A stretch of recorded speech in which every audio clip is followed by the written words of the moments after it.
Hello everybody, today on the channel I finally reveal to you a car that I bought more than a year ago, but which until now has remained a closely guarded secret. Why is that? Well, it's because this might be one of the most shameful and embarrassing purchases I've made in the last decade. But I figured if it gives you all a bit of a laugh, then I hope it'll be worth it. So, what is it that I've bought and why is it quite so bad? Well, all this and more in today's episode of JM on Cars.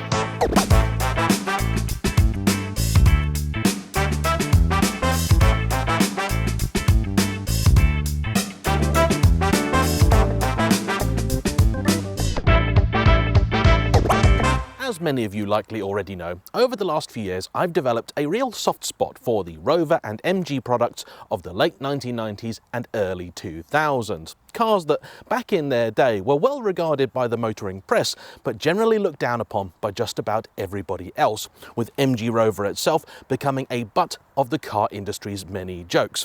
The company's subsequent failure in 2005 then meant that even when the cars were just a few years old, they had already become bargain bin fodder. Now, in the late 2000s, a good friend of mine, Simon, needed cheap transportation and he wound up buying an MG ZR105, a car that really was intended only to be a stopgap, but which turned into a faithful companion for the best part of a decade. Later, when I had started the YouTube channel, myself and my good buddy Laurie then bought an MG ZS180 for the princely sum of £525, sight unseen on eBay. And though the car itself certainly had a fair few more issues than the seller was wanting to disclose, it turned into our first ever big hit. And even today, that's a video I look back on and go, why did you all watch that? But regardless, I am thankful that you did, because it helped prove to me that YouTube was a viable venture.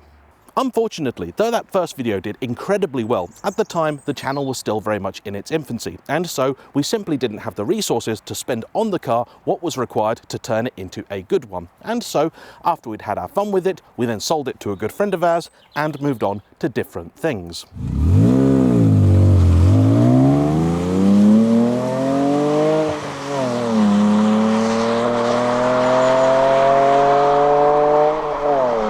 Though we both agreed that moving that car on was absolutely the right thing to do, that didn't stop us from missing it just a little bit.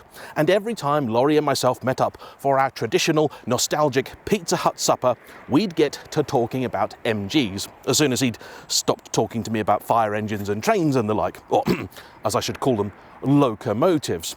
Regardless, MGs, it seemed, were a bit of a favourite for the pair of us, and those that view both channels will know that we are different people, interested in different things, yet the MGs are that point that connects the both of us.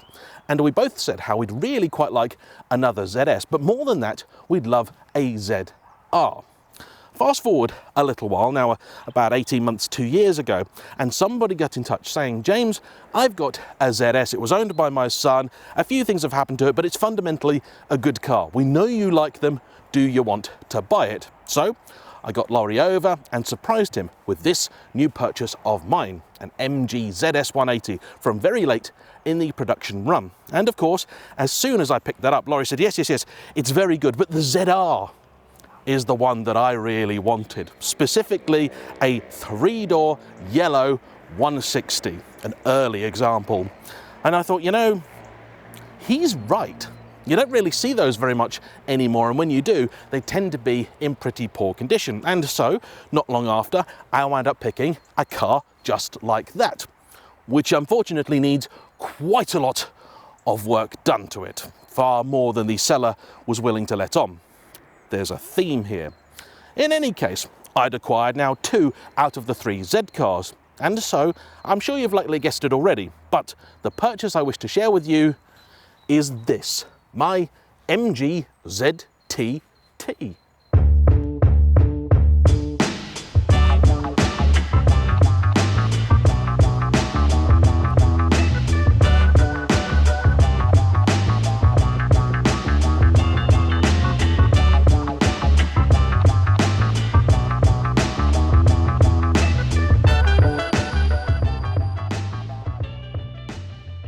The motivation for getting this was twofold. First off, I already had the ZR and ZS, so getting the ZT seemed like a no-brainer. It helped that in recent times I've driven both the Rover 75, on which this is based, and also a ZT or two.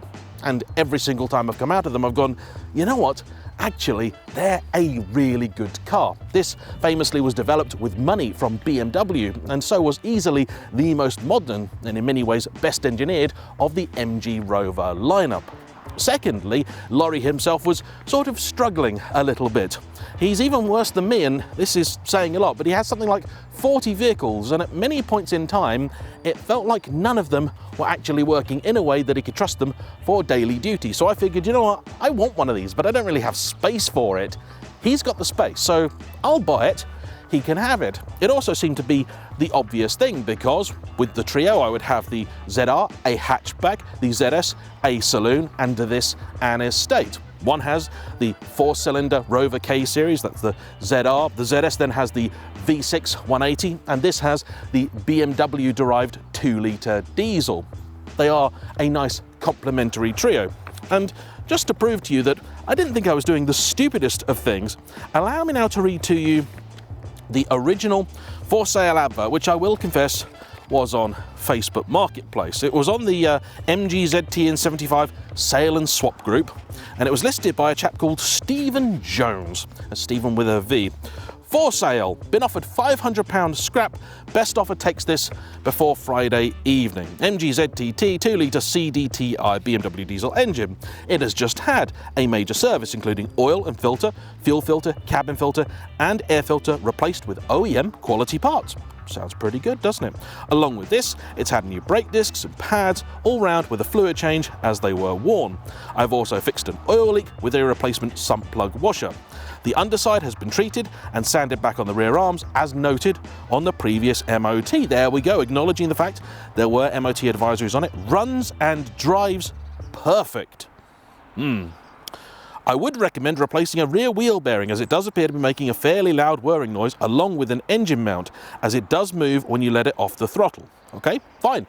He's acknowledged there are some problems. This is key. Any car that you're buying off the internet from a stranger for 500 quid, it's going to have some issues. So the more they tell you about, the better. It does require an MOT. I think it would go straight through. However, I don't have the time to finish this car any longer due to work. There is no rust on the sills or in the usual areas, and it is a great example, especially considering the higher mileage of 180,000 plus. Do not let this put this off. Yes, that's not me getting that wrong there. It has full service history since new.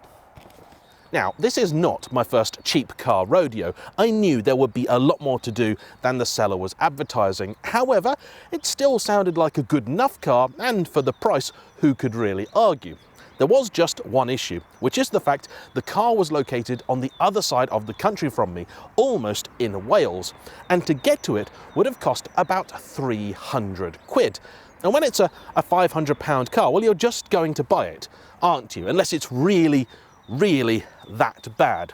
So I figured the best thing to do would be to simply buy the car, sight unseen, do of course my CarVertical check, and if you are picking something up even as sketchy as this, it's worth doing. Takes just 60 seconds, and all you need is a VIN number or registration, and you can do it on either desktop or mobile. I performed it, and it came back to tell me essentially that there wasn't anything really wrong with the car, i.e. it was not a write-off and hadn't been stolen. We'll get back to that in a little bit. The good news is that there was an upside to just how far away the car was. Though it wasn't close to me, it was close to a chap called Jules, a man who works exclusively on Rover 75s and MG ZTs. I'd been told about him by a lovely chap called Peter, who'd brought me his ZT190 to review, and really that was the car that convinced me I had to get one of these, because I think they are one of the few true motoring bargains still left out there. Jules was about 50 miles away from where this car was, so I figured, right, pay for the car, get that done, organise transport for it from its location to Jules. Then, if he gets it and goes, James, what have you bought? This is a complete and total pup for the cost of 500 quid plus the trailer fee to get it down to where it needs to be, I'd say, you know what, keep the car, use whatever parts on it are good to save others and keep them on the road. And this is where I found out just how dishonest Mr. Stephen Jones really was, because the car was organised to be collected off the driveway of his friend, who apparently was moving and needed it gone ASAP, hence the hurry. Fine. But when it landed with Jules, he messaged me to say, yep, car has arrived safe and sound, but you did give the delivery driver a bit of a task because it doesn't have a battery in it. And I thought, well, hang on a minute, I'm sure that it did. And so I pulled out the advert and went, there's a battery in the photo of the engine bay. What's going on here? They don't just fall out. So I messaged him and said, did you forget to mention that the battery had sort of gone walkies? And he went, yeah, sorry about it. Yeah, you can come and get it if you want. I said, well, you know I'm the other side of the country. You can post it to me. Oh, no, I can't do that. You don't post batteries, do you? I said, no, but you don't also just take them out of a car that you've sold. And I said, okay, so you can pay me for the battery that you've nicked, effectively. And he went, no, I can't do that. Why can't you do that? Well, it's not my money. What do you mean it's not your money? He said, well, it's not my car. Hang on a minute. At no point in time had he said that it wasn't his car. So I said, whose car was it? Was it the mate whose driveway it was sat on? Was it his car? And he said, well, I don't know. What do you mean you don't know? I'm starting to panic here, and I'm really glad I've done my CarVertical search, and I'm just worried that maybe it hadn't got reported stolen by the time I'd done that. So anyway, I said to him, well, you give me the contact details. Give me the contact details of a mate who actually owns the car. And he said, well, why would I do that? I said, well, because he's nicked my battery. That's why. And you know what he said to me? He said, oh, that sounds a bit dodgy. That sounds a bit dodgy, does it? So I said, okay, right, well, you don't want to give me his details, right? You can either pay me the 50 quid, I'm not going to do it. I said, you know what, I'm getting fed up with this by this point. I said, tell you what, pay me £25 to go towards half of a used battery for it.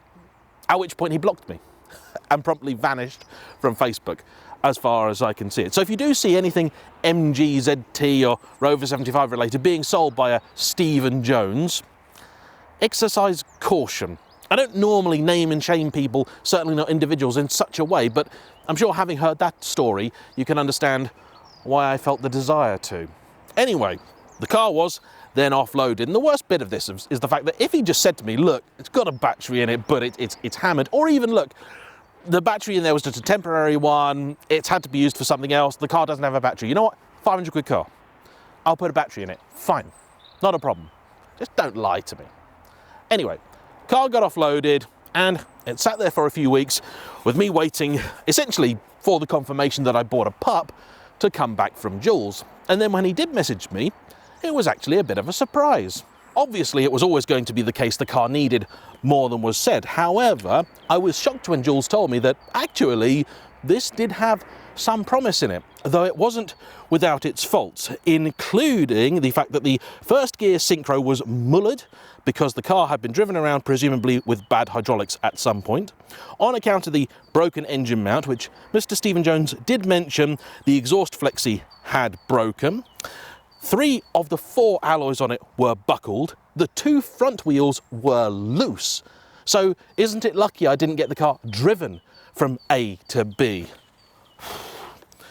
4 wheel bolts in total were missing. The handbrake wasn't working very well. A wishbone needed replacing. Various other bushes and sundry items needed doing. The ABS cable was loose and the front brake pipes had surface corrosion on it. Oh, and this totally rust-free car did also have a good patch of it on the sill down here. But again, nothing really to be too concerned about.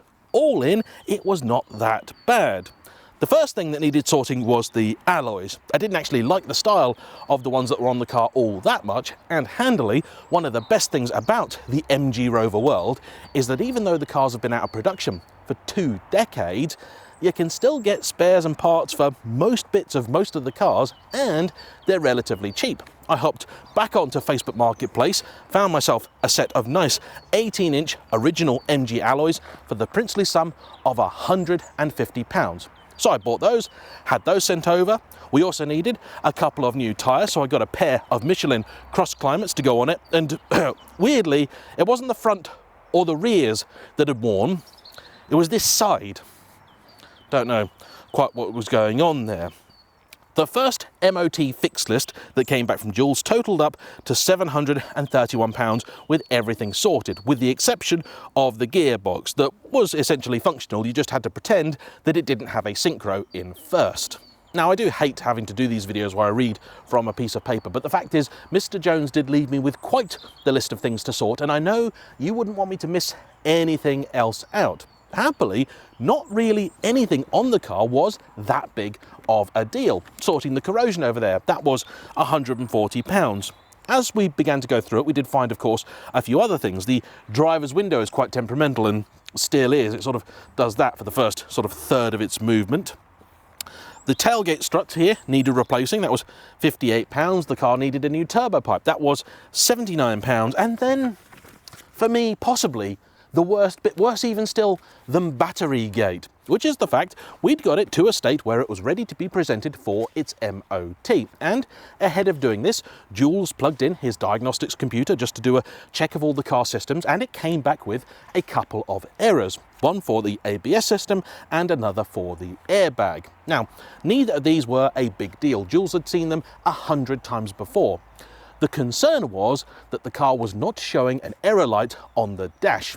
And so his first suspicion was that somebody had been really cheeky and done this old school thing of essentially taping over the warning light so you couldn't see it. The truth, in fact, is so much worse, because what they'd actually done is dismantled the entire dash and then physically removed, probably with some pliers, the offending LEDs, 4 in total.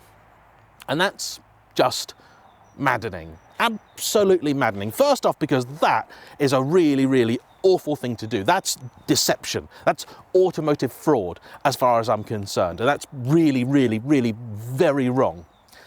Secondly, Jules tells me that to have done that, to have taken the dash apart, got to where you can access these LEDs without it being obvious, would have taken longer. And indeed, fixing that took longer than the cause of the issues.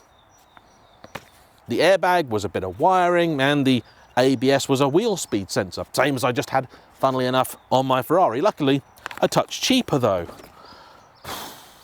Perhaps unsurprisingly, once we put those 4 LEDs back in, all of them illuminated, one of which was for the ABS, fixed that, one for the airbag, fixed that. Then the remaining 2 were for the brake pad warning wear sensor, easy to do, that was fine, fixed that no problem, and the other was the battery warning light.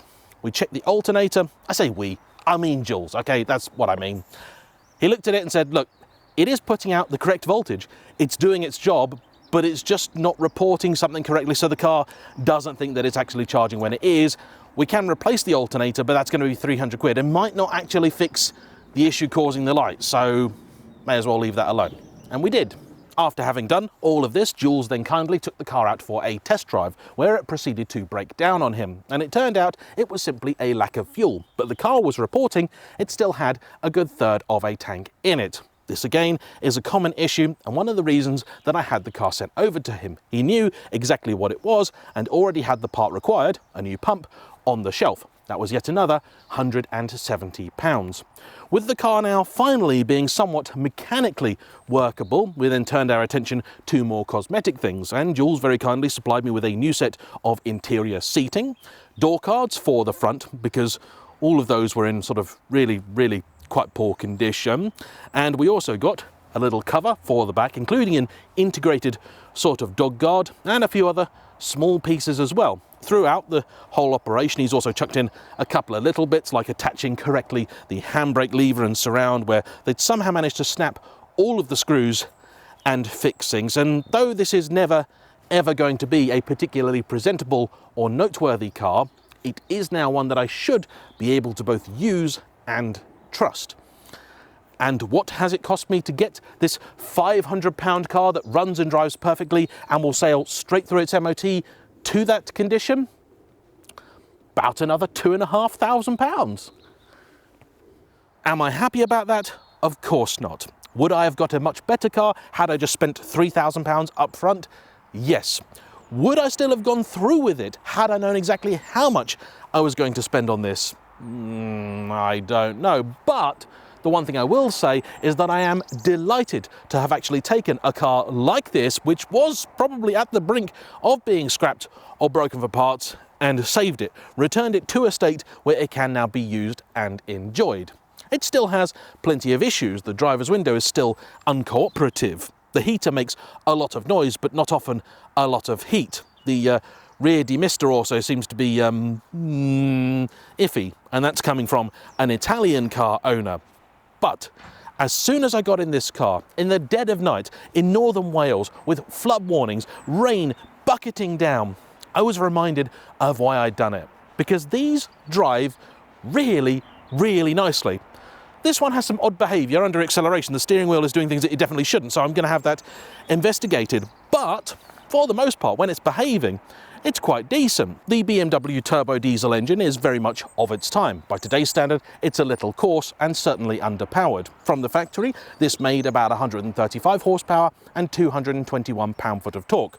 We gave it a remap, which cost just £150 and upped things a little bit to more like 150 horsepower, and though it's not quick, it is certainly brisk enough. It never feels like it's running out of steam, and that is a very handy thing. It's also reasonably economical. I calculated it'll do about 42 to the gallon as an average over a tank, meaning I'll get nearly 500 miles between fill-ups. And it has been a very long time since I've been able to say that about a car that I own. Though I will end this with a little humorous story.